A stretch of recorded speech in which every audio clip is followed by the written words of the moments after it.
Isang nakakalungkot na balita na naman nga po.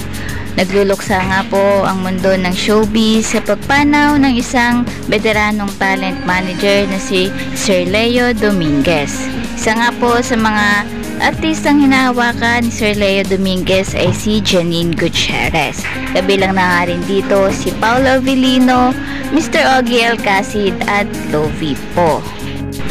Year 2017 nga po nang opisyal na pumirma si Janine Gutierrez ng kontrata under LVD Management. Gayon pa man din po, nakakalungkot man nga ang balitang ito, LVD Management Corporation will continue its operations under the leadership of Mr. Ray Lanada and Mr. Freddy Blasco, his business partners. Isa nga rin po ang ina ni Janine Gutierrez sa mga nagluluksa sa pagpanaw ni Mr. Leo.